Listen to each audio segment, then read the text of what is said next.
minutes and 46 seconds silent reflection at the end of Leah's song. That is the amount of time that the policeman had his knee on George Floyd's neck. So after the song, we will take silent reflection, and after that, we will come back into the room for some discussion.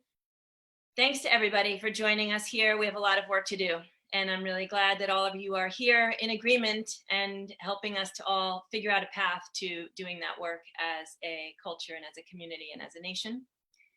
So I will keep you on mute until the end. The lyrics are in the chat, and I did send lyrics, and Leah has chosen this morning, Her Heart is in Another Song, and she's chosen another song for us this morning, so those lyrics are in the chat.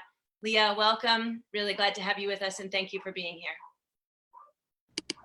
Thank you, Joe, and thank you to the Rebels, and thank you for everybody who's come together to sing and reflect this morning. I was speaking with a friend the other day, and we wound up on the topic of labor pains, relevant to an entirely separate issue, but it really gave me a different perspective on this moment that our country is experiencing. And these are definitely akin to having experienced labor pains. This is similar to me, this turmoil and this unrest and this shaking the foundations. But sometimes some pain and some discomfort is necessary to birth something beautiful, something that we can all share in beautifully. I certainly believe that peace and love and kindness and human decency and respect of each of our dignity is the foundation and the bedrock of what we're looking to create. But being in the moment we're in, I respect that labor pains are sometimes necessary to birth something that we all can share in and enjoy. Right now, I'm looking to guidance from a couple of places if anybody's looking for wisdom to latch on to. Barack Obama has written an essay about how we can have this time of turmoil become lasting change rather than just this isolated moment, but how we can, his impressions and ideas of how we can, as a society, as a community, create lasting change. Bell Hooks has written a book called All About Love, and in the book she speaks about building a community of love, and she references in another article words of Erich Fromm and of Thich Nhat Hanh. And there are many, many people who are speaking and writing and dreaming about the community of love that we are moving towards, or at least we have the potential to move towards that. And so this song, written by Dave Kinoin and Jimmy Hammer, when I first heard it, I heard it as a song about the next step, right? When you've had a dream, like Dr. King is so commonly known as having had a dream, that we wake up, right?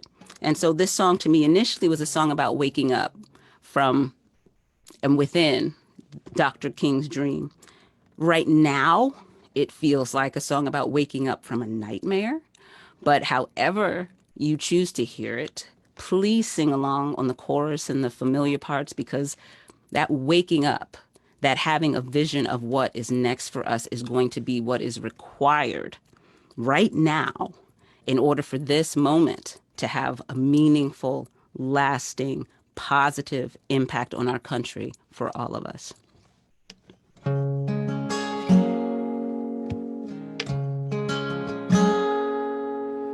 When I wake up in America,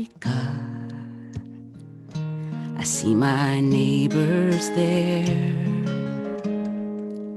with every type of clothes and shoes, hats and skin and hair, every fine belief and custom, scores of songs from who knows where. When I wake up in America,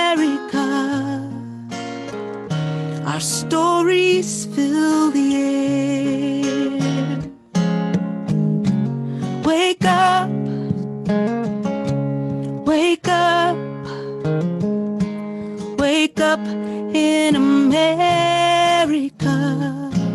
Let's do that together. Wake up,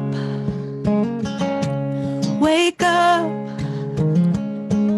wake up in America. The light in the harbor shines for us all. When I wake up in America.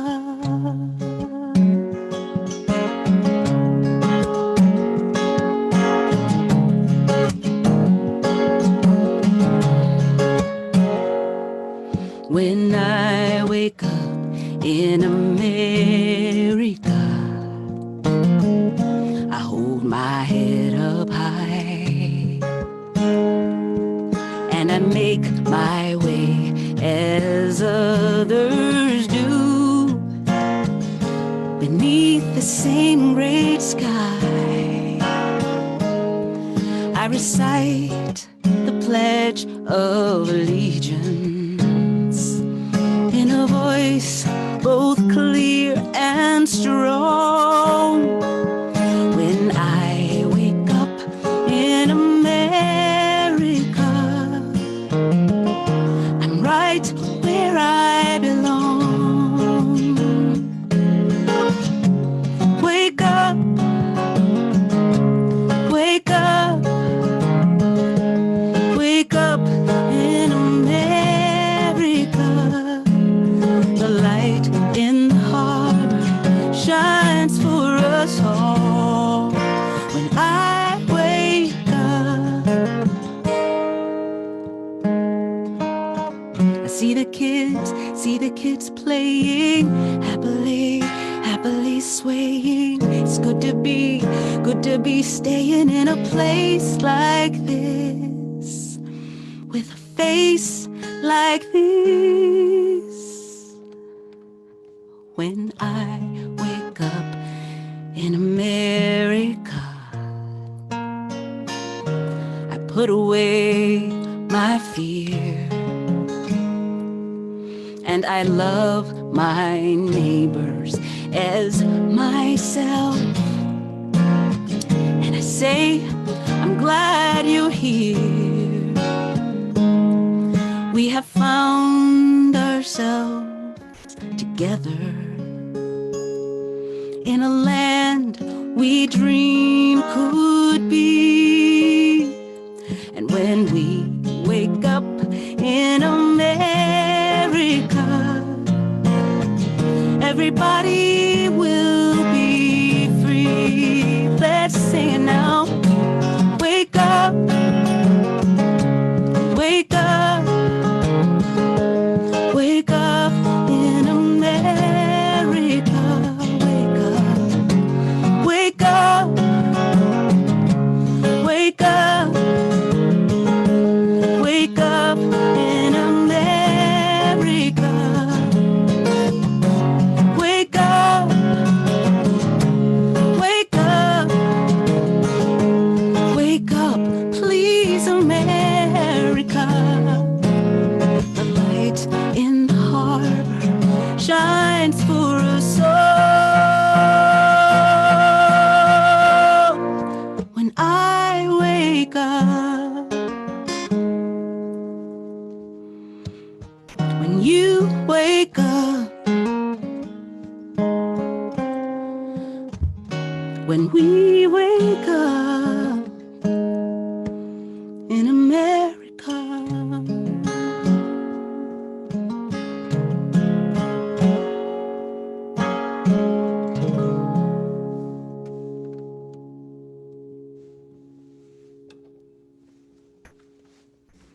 Leah, thank you so much for an opportunity to sing the words America with some pride. I don't know about everyone else, but I feel like the word has been co-opted and sometimes feels to me like not a kind word or a good word anymore. And it felt really good to remember how I used to feel about my country and to hope that we're on a path towards bringing that back. I also really appreciated your connection to labor pains, and I have seen a lot of people making connection between the crisis of the virus and the crisis of racial injustice and the notion of not being able to breathe, and how, in fact, they are so intertwined, that that sense that it's hurting the people the most who can handle it the least and who need it the most. And thank you, and thank you for bringing all of that to our attention. We're going to go ahead and take our silent reflection, 8 minutes and 46 seconds. During that time, the chat box will be off. And if you need to leave, it is okay to leave. You can just exit the meeting and it won't affect us. And we look forward to hopefully seeing you tomorrow or to discussing with you after this. Let's begin. Take a deep breath. And we'll start now.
you, everyone, for joining us here in that important time.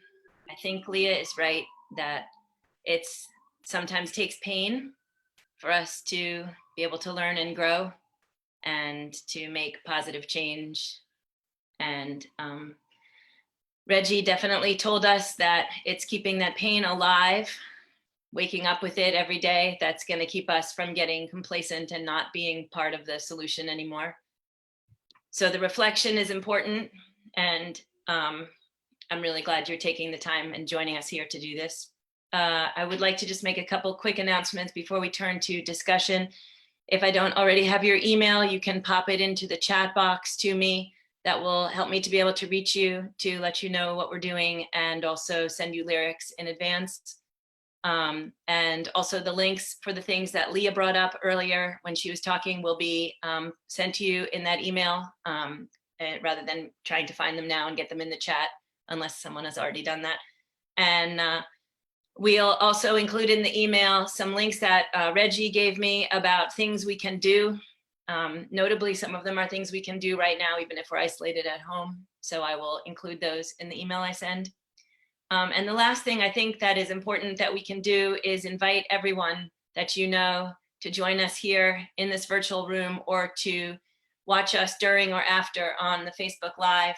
We have, in the past 3 days, had over 1,200 people join us in this discussion in some way or another. And it feels to me that's one of the ways we can keep the significance, the importance, the pain alive amongst our community, and keep this conversation going towards real change, and not just another passing moment of concern. So thank you again to everyone. Thank you again to Leah. And at this point, we will unmute anyone who wants